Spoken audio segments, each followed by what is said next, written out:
अस्सलामुअलैकुम वरहमतुल्लाहि वबरकातुहू। व्यूअर्स, आज हम लेक्चर नंबर 3 पर हैं डिफरेंशियल ज्योमेट्री के। प्रीवियस लेक्चर आप लाजमी देख लीजिएगा ताकि आपकी जो है तैयारी अच्छी हो जाए और आप चीज़ों को जितना समझ के चलेंगे वो आपके लिए बहुत अच्छी होंगी, बल्कि आपको कोई चीज़ रट्टा लगाने की ज़रूरत नहीं पड़ेगी। तो बिस्मिल्लाहिर्रहमानिर्रहीम। इसका जो सबसे पहली जो यहाँ पर है मेरे पास टॉपिक है, वो आज जो हम करने जा रहे हैं वो है स्ट्रेट लाइन। आपसे सवाल पूछा जाए कि स्ट्रेट लाइन क्या है और इसकी डिफरेंशियल ज्योमेट्री के अंदर क्या अहमियत है। यूँ तो आप स्ट्रेट लाइन पढ़ते हैं, मतलब एक स्ट्रेट लाइन है, ये मैथमेटिकली लिखी हुई है। बहुत सारी ऐसी चीज़ें यहाँ इस लेक्चर में हम ऐसे ही डिस्कस करेंगे जो आप पहले से नहीं जानते थे, और इनके विदाउट इनके आपको डिफरेंशियल ज्योमेट्री आपने जितनी अच्छी भी पढ़ी हुई है ना, समझ लें कि आपने चीज़ों को रटा लगाया हुआ है। तो याद रखें कि ये जो टॉपिक है इसका एक एक पॉइंट जो है आपने समझना है। और अगर आप कोई वीडियो के दौरान कहीं पे कुछ स्किप कर रहे हैं या कोई किसी से बातें कर रहे हैं या आप वीडियो को रोके हुए हैं, मतलब बीच में कोई खलल पैदा कर रहे हैं, तो उस वक्त वीडियो को रोक के लें, बाद में उसको वॉच करें, ताकि ये हो कि ये टॉपिक आपका ना रहे, आपके लिए एक प्रॉब्लम ना बने। प्रॉब्लम इस पॉइंट ऑफ व्यू से भी आपका होना चाहिए कि अगर आपका टॉपिक जो स्ट्रेट लाइन का टॉपिक है, ये टॉपिक जो होता है ये फुल बेस है आपकी डिफरेंशियल ज्योमेट्री की। और डिफरेंशियल ज्योमेट्री की जो बेसिक पॉइंट्स हैं वो, अगर मैं आपको ये कहूँ कि इंग्लिश के बेसिक जो है 26 वर्ड हैं, और आप एक लफ्ज़ एक दिन में सीखो तो 26 दिन में आप इंग्लिश सीख सकते हो। ऐसे ही इसके कुछ बेसिक कॉन्सेप्ट हैं जो कि डिफरेंशियल ज्योमेट्री के मैक्सिमम कॉन्सेप्ट तकरीबन 25 हैं। अब 25 में से दूसरा कॉन्सेप्ट मैं आपको बता रहा हूँ।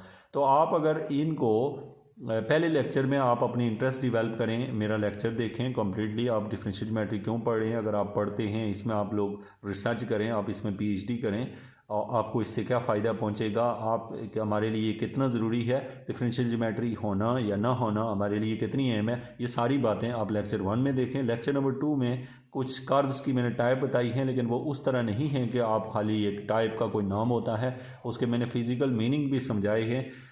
असल में जब हम किसी चीज़ का कोई नाम रखते हैं तो मैथमेटिकल फॉर्म में लेके आना सबसे बड़ा कमाल होता है। और याद रखें कि यहाँ पर जो मैं टॉपिक किसी की भी उसकी अहमियत पहले इसलिए बताता हूँ, स्टूडेंट पहले से मेंटली तैयार हो कि हमें वो कौन कौन सी चीज़ें हैं जिनकी बुनियाद के ऊपर वो टॉपिक मैं करवा रहा होता हूँ। तो ये जो स्ट्रेट लाइन का टॉपिक है, ये कितना अहम है, इसको आप पूरा देखेंगे तो आप ये समझेंगे। तो वीडियो को स्टार्ट करने से पहले आप वीडियो को लाइक कर लें, और चैनल को अगर सब्सक्राइब नहीं किया तो फिर से सब्सक्राइब करें, बेल आइकन प्रेस कर लिया करें, ताकि आपको हमारी तरफ से नोटिफिकेशन मिलता रहे न्यू वीडियो जब भी आएँ। तो स्टूडेंट, सबसे पहला है हमारा यहाँ पे सवाल ये है कि इक्वेशन ऑफ स्ट्रेट लाइन क्या होती है, और क्या फ़र्क पड़ता है इसका और वो जो हम पहले से जानते हैं स्ट्रेट लाइन उसमें, और इसमें क्या डिफरेंस है, आपने ये देखना है। यहाँ पे देखें तो equation of a straight line passing through a fix point A and a parallel to a vector B can be written as. यहाँ पे बहुत ही एक ख़ास पॉइंट ये लिखा हुआ है कि स्ट्रेट लाइन जो होती है वो होती क्या है। अब जैसे कि मैं यहाँ पे आपको इसको ये दिखा देता हूँ कि आपने कहा ये passing through a fix point A, ये किसी फिक्स पॉइंट ए में से पास करती है। क्या करती है ये किसी फिक्स पॉइंट ए में से पास करती है, एंड पैरेलल होती है वेक्टर बी के, और वेक्टर बी के पैरेलल होती है। तो इसका मतलब ये हुआ कि हम लोग किस लाइन की बात कर रहे हैं, इस लाइन की। ये जो आप यहाँ पे एक नुक्ते पड़े हुए देख रहे हैं, हम इसकी बात करें, ये वाली लाइन, ये जो लाइन है इसकी बात करें। अब ये समझे आप कि क्या कह रहा है। हम कहते हैं कि यहाँ पे इस ज्योमेट्री की अगर बेस देखें ना, आप इसकी फिज़िक्स पीछे से आके देखें तो ये असल में यूँ है ज्योमेट्री। जैसे कि मैं यहाँ पे इसके नीचे कुछ रख लूँ ताकि इसीलिए लिख सकूँ। तो अब आपको यहाँ से स्ट्रेट लाइन का जो कॉन्सेप्ट है वो लेना है।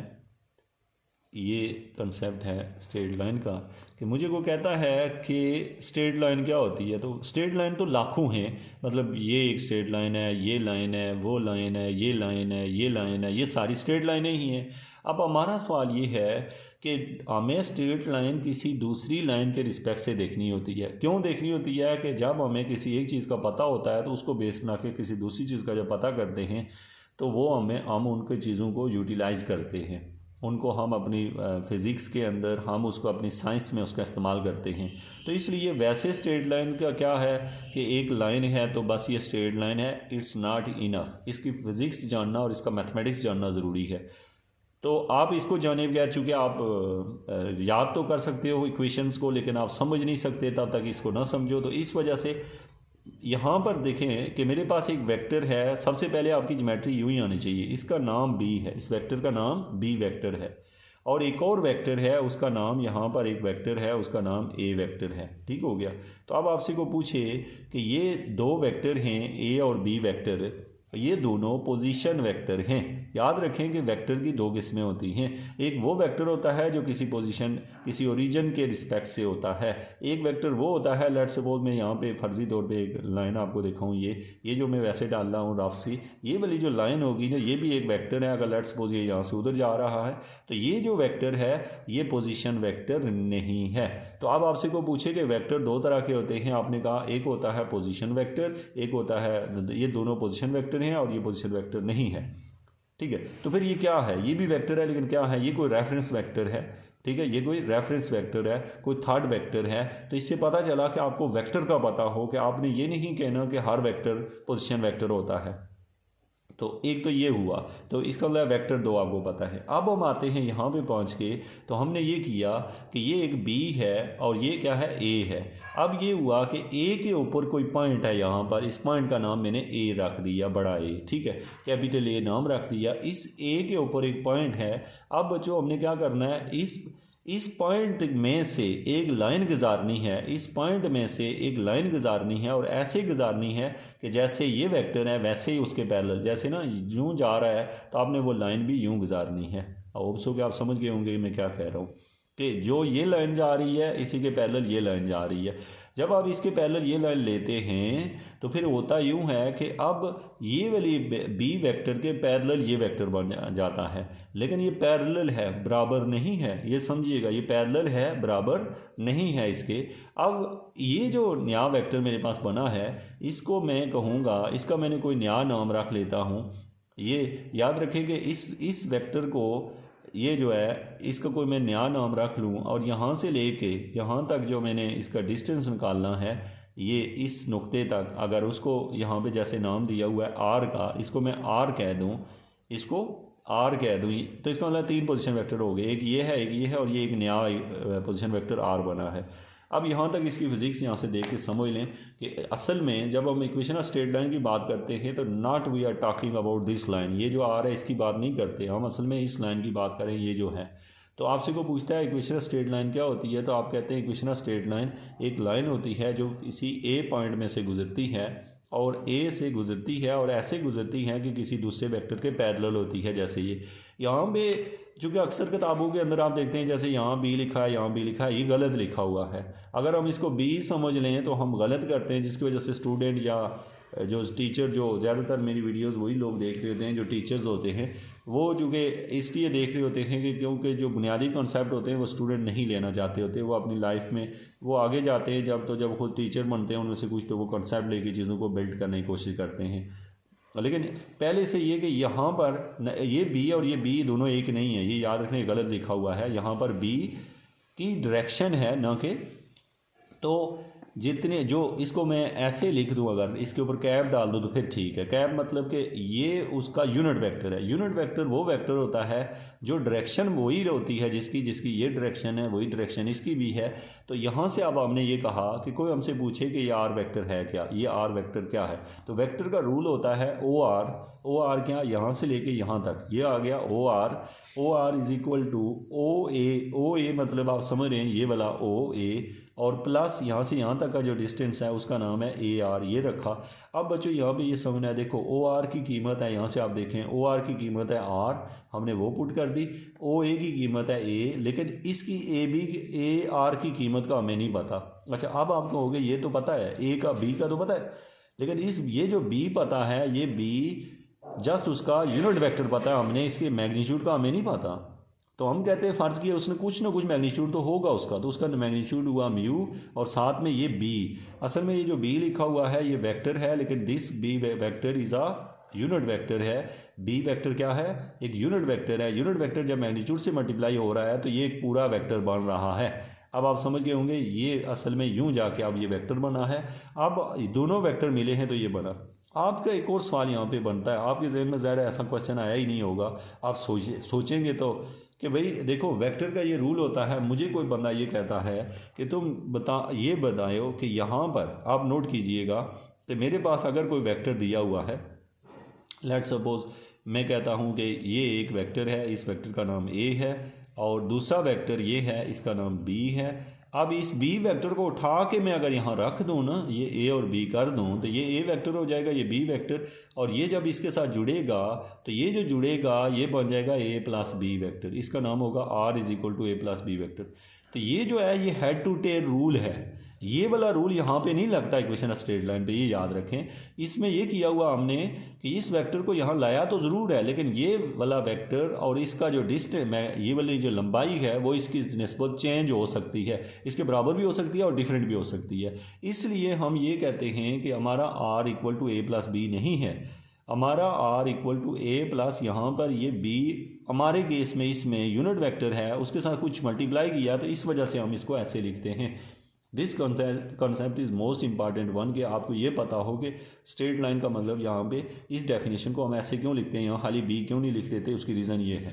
अब देखें स्टूडेंट, यहाँ पर जो उससे अदर फैक्टर है, जो फिज़िकल फिनोमिना है जो यहाँ पर आता है, वो यहाँ पर एक पॉइंट है ए जो पॉइंट है ये क्या है, A1 A2 A3। तो याद रखें कि this line is called curve. याद रखें हर लाइन कर्व नहीं होती, मतलब हर लाइन कर्व ही होती है, लेकिन मैथमेटिकली आपको ये समझो कि आपसे को पूछता है कि कौन सी लाइन जो है वो कर्व है, तो आप कहते हैं मतलब कौन सी लाइन, वैसे तो हर लाइन ही कर्व होती है, लेकिन अब मैं आपको इसकी बहुत एक ख़ास रीज़न बताता हूँ कि रीज़न क्या होती है। ये मेरे पास जो लाइन है ये भी कर्व है, ये भी कर्व है, ये भी कर्व है, ये भी कर्व है, लेकिन इन तमाम की जो भी कर्व हो, जो भी हमारे पास कर्व हो, अगर ये कर्व हैं, लेकिन मैथमेटिक्स के अंदर आप जाके देखें, मेरे पास अगर लिखा हुआ है एक्स स्क्वायर प्लस 2, मैं इस इसका नाम रखता हूँ F of x x square plus 2।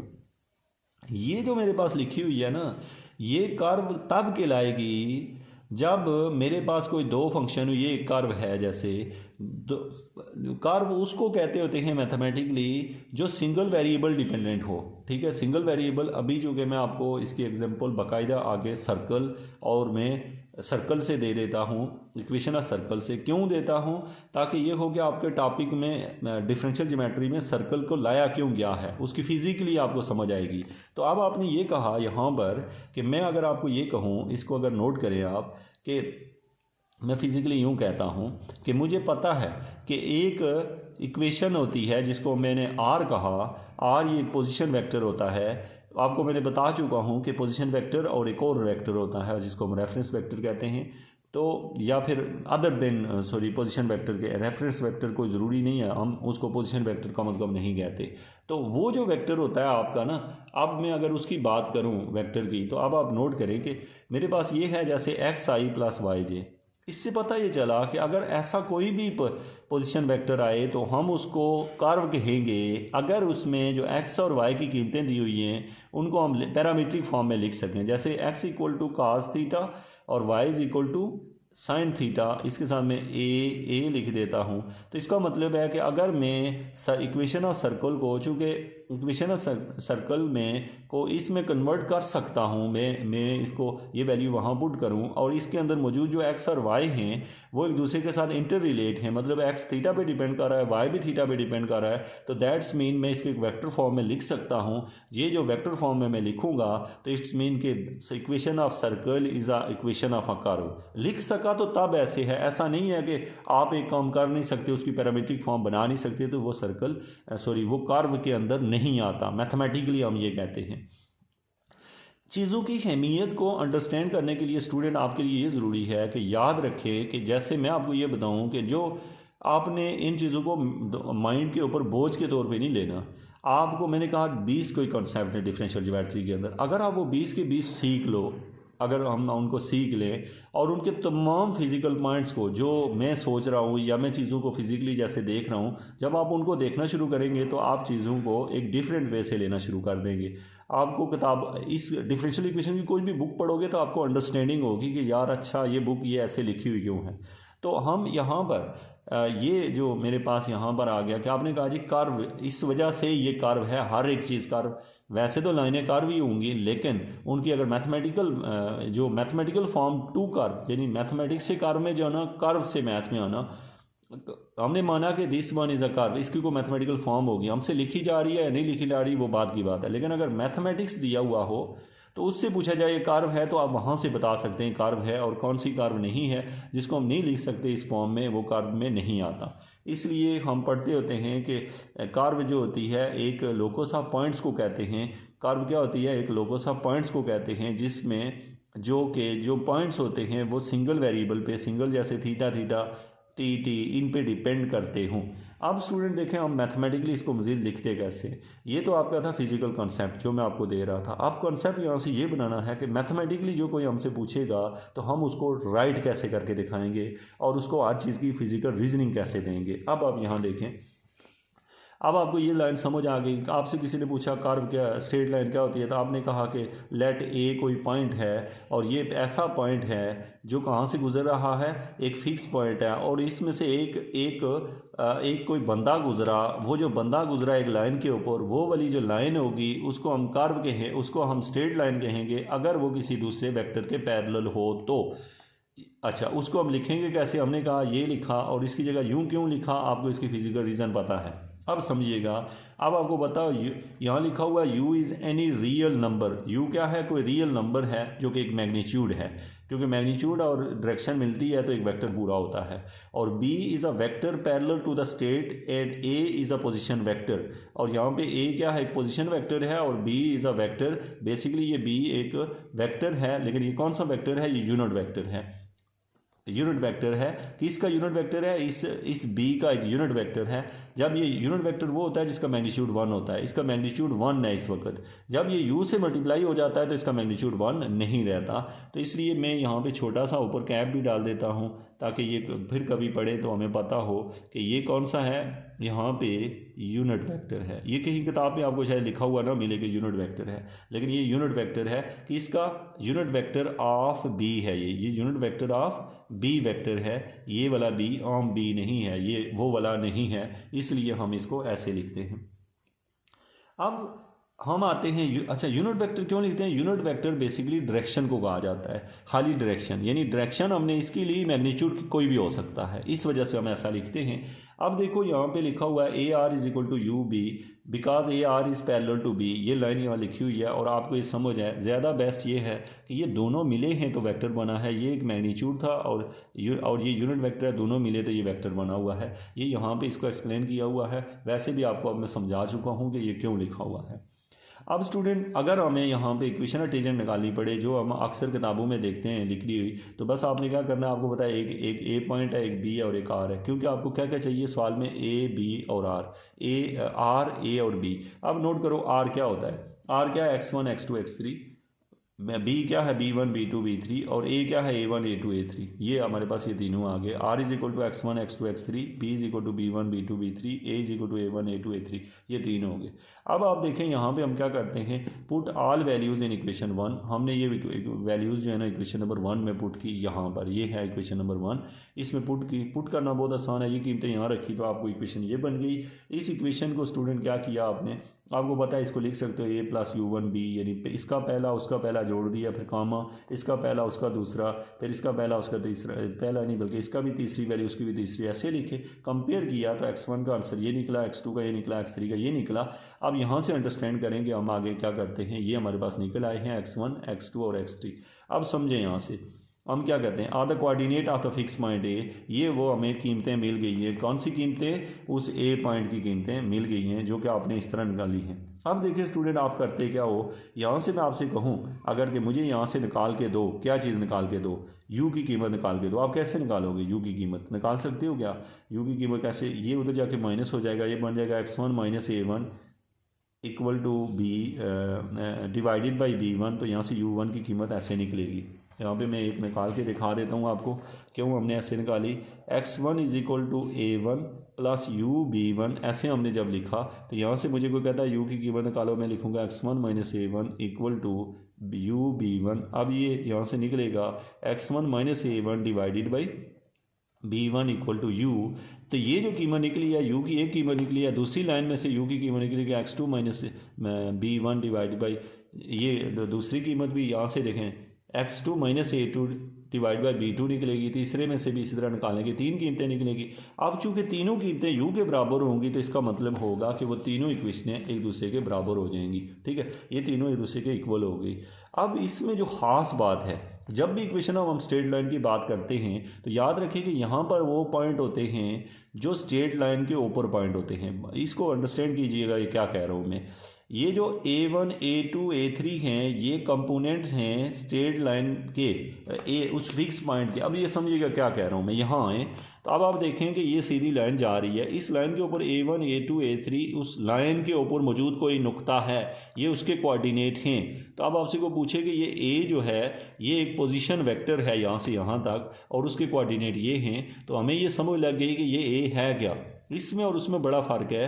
अब नीचे जो लिखे हुए हैं ये B1 B2 और B3 हैं, जबकि B1 B2 B3 जो है ये क्या हैं, इसको अंडरस्टैंड करें। ये B1 B2 B3 जो हैं वो इसके कंपोनेंट्स हैं और इसके जो भी कंपोनेंट्स हैं वो ये याद रखें कि ये कंपोनेंट किसके निकलेंगे, B1 B2 और B3 के। और ये पोजीशन वेक्टर नहीं है। क्या है ये पोजीशन वेक्टर नहीं है क्योंकि ये उसके दरमियान में पड़ा हुआ है, यानी ये ओरिजिन से नहीं है, इस वजह से तो ये उससे डिफरेंट है। ये वो हुआ कि जो उसके पैरेलल तो है, इसलिए B और A में ये डिफरेंस है। तो A कोई पॉइंट, ये वाले पॉइंट्स हैं उस लाइन के ऊपर, और B जो है वो उसके ऊपर आ रहा है, लेकिन B जो है वो कम से कम आपने याद रखना है B के जो कोऑर्डिनेट हैं ये पोजीशन वेक्टर नहीं है। और ये हुआ तो इसको हम कहते हैं is the equation of straight line. देखिए इस तरह भी ये लिखी हो सकती है और ये ऐसे लिखी हो, इसमें कीमतें पुट करो तो ये बन जाती है, ये हो तो इस तरह। तो ये थी student equation of straight line. अभी आपके तकरीबन जो मेन कॉन्सेप्ट हैं वो आपके पास रह गए हैं। अगर आपको मैंने 25 के 2 आप सीख चुके हैं, आगे जो कंसेप्ट आएंगे मैं आपको अगली वीडियो में आप देखें और उसके बाद जो है आप चीज़ों को समझ के चलेंगे तो आपको ये चीज़ें हमेशा याद रहेगी। Thank you so much.